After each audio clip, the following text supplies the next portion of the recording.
My name is Tyrone Downie, formerly member of the Wailers, Bob Marley and the Wailers band, keyboard player, but my piano did crisper than this, still, you know.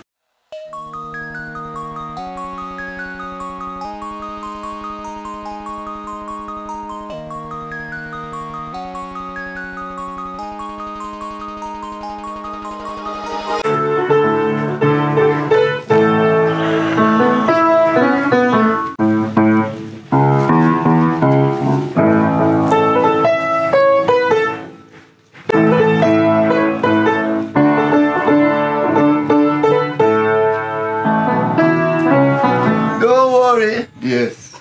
My name is Tyrone Downie, formerly member of the Wailers, Bob Marley and the Wailers band, keyboard player, but my piano did crisper than this, still, you know. So here I am at Windmill Cottages in Malvern, St. Elizabeth. For those who don't know where that is where we have Monroe College. Understand? Yes. So, this place here now, I was discovered it by a good friend of mine who introduced me to the person that running it and thing. And I tell you, I passed the windmill, them and come up. Whenever I know Jamaica have them thing, the electric windmill and thing, I was flabbergasted and impressed. So anyway, we drive through the gate and see this thing, I say, hold on a second, and Jamaica this? You know, I think of Tarzan and Jane, so, you know what I mean? I look for the monkey and things. So anyway, it's this rustic and it's this in the middle of the wilderness and quiet and the air clean and I say, hold on, them things really exist, man. So I go inside of the room.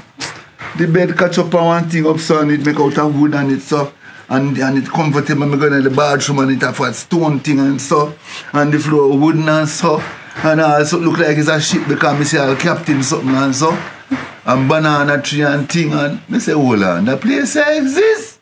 So me have to go come back again to make sure the right place me come because I don't know if it's true.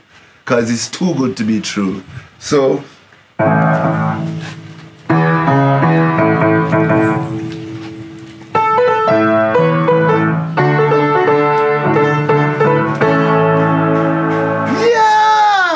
still in the music, like yeah man, because you see, when me in France, we used to produce all the French reggae, we produce all the African reggae, Youssou N'Dour, you name Tiken Fakoly, yeah, and anybody in France on the reggae and me produce it. Okay. Right, and we just do a reggae jazz album with a group up there mixed with Jamaican and French. Yeah. And last year we toured the thing last year, so we come back when I came back here in June 1st. I come back, yeah. Okay. So I still told me I get tired, you know. So before I could do a 30 show, yeah, we just in a month, we just the 3 show in a week. Yeah, 30 shows a lot. Yeah, man. Then I said the Julian Bob Marley son called me, you know, so he have a European tour and him keyboard player must have COVID or something. Emergency. I said, how much date? He said 30. I said, no, sorry. That one day. Yeah, I'm not going to manage it. You know, and then I have an accident there, then I just recover, I just start walk again and things. Oh. You know, for blouse and skirt, climb up now the bus, come down. You wake up now the morning, you're in the bus, you go sound check. After sound check, you go back at the hotel, and after that, you go back at the show. Show done, you go on the bus again and drive about 10 hours. And no, sir. I'm too old for this. Yeah, I mean, how much years that this thing from that 13, man. I'm tired that. That sounds like over half a century, clearly. For real. Yeah, man. Real. Cleared a boundary a long time. I mean, I don't really want to retire now, but health-wise, it has to say right now. Have a slow down a little bit. I never used to them 5 minutes a month. So there was no real strong... No, I think the music came first, you know? But you can see a lot of jealousy and resentment. That's most man, alpha male, you know what I mean? Them say friends can't hold too much wood in the pen. That is true. Yeah. I never even seen them talk yet. Really? Them come and them sing. Because I remember them days then, I'm whole for skin up. They call it skin up, you know. Screwface, you know, Bobby never Junior and Screwface. So them days a bad boy. History lesson. Yeah, Screwface thing. So my man see face him never want to come near you. So So sometimes... Who they have the screw face? Any bad man? Yeah, it was a time, yes, in Jamaica, when Screwface, he sang a song about Yeah. Yeah. Screwface no for frightened. But you see, if you're skin teeth, man will come beat you up and take advantage. And there was a walk with it to so the even back. if you're not tough, you have to act tough. Yeah. So what? No, I mean, but deep down you shake. So Bob and Tosh, they have that screw face. Well, the whole of them, the whole of we see them days there was a trench town. Right, where you have to get tough. Them days you couldn't even have gun because a death sentence to gun. Them time. So you like ratchet. You know ratchet? Yeah man, 3-star ratchet, yeah man. So that every man have him like a ratchet, you know? So that's why I see some man of all like call it telephone cut. Yeah. Telephone even cut. Greg grab him cut and Yeah. so them days even if you're not tough, you have to you have to act tough. You understand? Yeah. So you have your 3-star ratchet? Me a choir boy, man. KC choir boy in the boss. So when we joined the band, me was the softest. Me was a little 13-year-old, you know. Me was a little baby in the band, man. They must protect me. Also, them send you home like whenever anything pop out, them say, yo, go home. No. Them said up in home for Friday. Oh, okay. No, but no, me never even see them fight in some Monday. So there was no real strong... No, I think the music came first, you know. But you can see a lot of jealousy and resentment. That's most man, alpha male. You know what I mean? Them say friends can't hold too much wood in the pen. That is true. Yeah. So literally like you know that go up on tour and no talking then? No only for talking. Them days don't know only for talking. For real? No man, we are talking. I would have thought the opposite. Yeah. No man. I burn them spliff and a chat dear foolishes. Football, you know. I remember them days then when I fight against police brutality, against racism. So it was really a struggle. It wasn't like regular like artists. I go up on tour, or, you know, Third World or Jimmy Cliff, or, you know. It is really Bob Marley. Them was really revolutionary, you know. Warrior, like Che Guevara of music, you understand? Peter Tosh should have a machine gun as him guitar. Guitar was a machine gun. So, you know, and only person skin up, not to laugh about, really. We listen to them tune and a skin up tune. I'm feeling so happy. Reggae night. Come together. No. Yeah. Dopey Conqueror, Small Axe. If you're a big tree, I'm the Small Axe ready to cut you down. So it's really fighting against police brutality, fighting against white supremacy. Africa, the free. So that was the message. So there's nothing really to laugh about here. It's serious. Just imagine you ever see Che Guevara or Castro skin up here. Never. You understand what I say? Revolutionary them. Even Mandela, you know.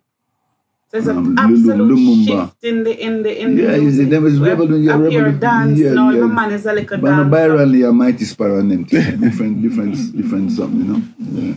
The man really come to change the world, and them change Jamaica first. And then them change the world. But right now, Bob gone how much years and people still talk about him. Still try to look like music still number one, sir. Yeah. On Billboard charts. Yeah. 180 weeks.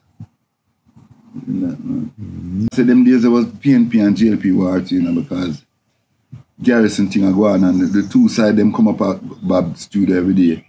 Want money or want Bob support which side, and which is why them don't want to kill him because he no want to go on no side. You understand? So I grew up with that now. Very, very anxious, very, very uncertain about the next day. But still, me a musician, so I go for rehearsal and thing, you know, but you could have feel the tension, you know, say something that go pop off. And then them come for shoot we up. We have to go in exile, you know. 2 years, come back and make the Prime Minister and the opposition shake hand. And them still, the Jamaica still not change, you understand? So nothing accomplished. So when at what age it really ding on you? When the shot them start fire. No, the greatness of what you were involved in. Well, afterwards, my sister gone by Bob Berry almost 40 years. And them still talk about it. Them still talk about the music. You have policeman dreadlocks, minister dreadlocks, customs officer in America, airport dreadlocks. Eh? Because when we used to come up there, the first thing them say line 8. You know, anybody Jamaica, whether they're Rasta or not, Jamaican line 8.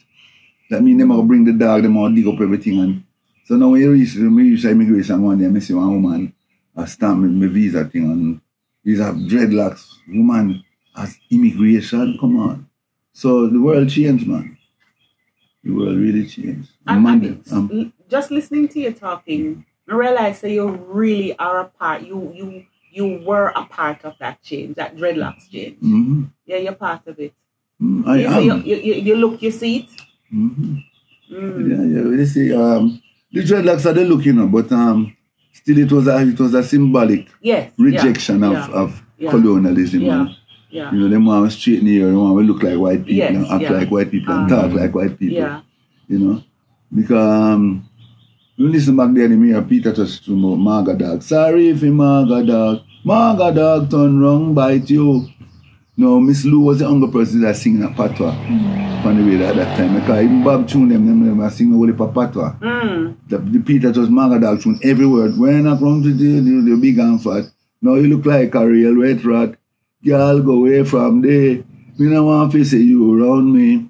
See? That's why the Wailers are singing pure patois. Now you have Sean Paula do it. And different Buju, whatever, in a patois. But back in the day, nobody really considered. We were embarrassed to be ourselves. So Rasta really changed the whole. Give us our identity, make us proud of our identity. But Miss Lou must have been a dread. I think she either dread. Yes. But the point I'm making though is that though the locks now isn't a spiritual thing. It is for some people, because for some. But I'm saying where the locks is you're a Nazarene. That means say you make the vow that you're a Christian now. It's like in the Bible because them say God did love, Jesus did locks or whatever. So that thing about the hair, like you're a Nazarene, so you're not cutting no more. But you're not have nothing to do with who you are. No, but what I'm saying is that given now that we're free to wear our own hair, that is a recognition that I'm putting on you. That you're a part of that change. Yeah. Because once upon a time we had to permit to feel good about ourselves. Yeah, well, Africans Bob made us Africans, that even the African themselves, because I remember African them that try to look like white people too, So now African proud to have the braid, because braid is like locks. Yeah. And the same thing is an African look. Yeah. Them all, much for braid here in a hairdressing parlor now.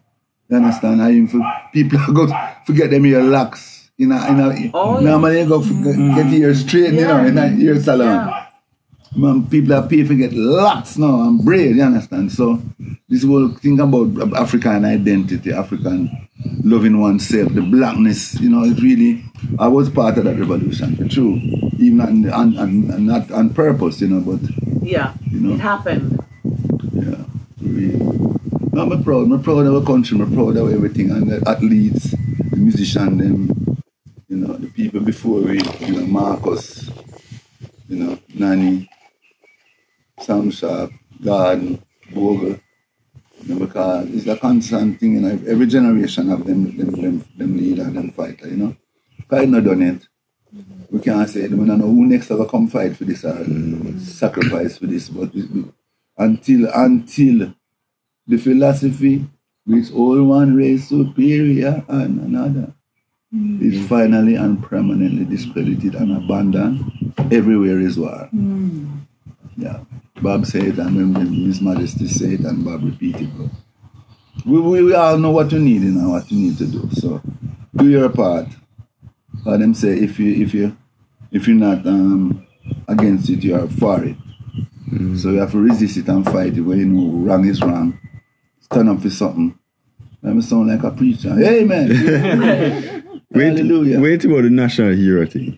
National hero. Because even some people there say Bob deserve. Bob is already a national hero. Them not for, No, but the whole formalizing. Well, if them want, them can do it. If them don't want, because Bob bring more revenue to this country than any other person, more than even the Jamaican Minister of Culture, because the amount of visitors come to his museum and gravesite a year, even though there must millions of American dollars to the economy, and bringing Jamaica, making Jamaica remain on the map. So Bob is already a hero. Them don't need it, but them can give to him formalize it. Like you say, them already have a statue by the stadium. Them probably can get a Bob Marley Boulevard or put him for one of the money, but national hero don't mean nothing because all the people them are national hero, them dead. You know, all the people them, while you fight the struggle, you're not a hero, is when you're dead. You understand? So, you know, I think it's hypocrisy to call Marcus a hero and them same one kill him. All of the hero them was, all of them dead. Oh. But while he has fight, nobody call them did I call Bob hero when I'm alive, my youth. No. When them bring money and see going together, them just say, make this man a national hero. No. When Garvey I try to get unite black people and black people conscious of themselves, then they call him hero, then them lock him up. He was banned from America, he was banned from England, them deport him, them lock him up, and now you put him up a statue and say him a national hero for the war. No, sorry, no, I don't want them call Bob a hero. Not a national hero. Bob is who's him, do him work. You can't take that from him. You know, do it. And the same like Mr. Garvey and them, they can't get the hypocrisy if you call them hero after them dead. It's bullshit, yeah, man. So if you follow like Barbados and make Rihanna, right, you understand? You understand, my youth? You get it? That's why people say, but she's a singer, how do you mean? Big her up now, in our face. Not even like being a president, you know, or a prime minister, you know. Because you lose it to somebody else in the next 4 years. But you get the thing a national hero, all of distinction, or the knives, some call you sir this or sir that, you know, or OD, whatever. You have a stamp now, you have a label upon you so that you can't go on like how you used to go on before. You understand? Before you was Mr. Jamaican, Mr. So-and-so from the Mall Road. Yeah, man. But now, Mr. So-and-so OD, OM. You understand? So, like he said, she have responsibility. She can't. We are human, it's possible to do anything. But when you wear a certain crown, a certain sash, like Miss Jamaica, you know, Miss World or whatever, Miss Universe, she can't go on like how she used to go on before she get the crown. You understand?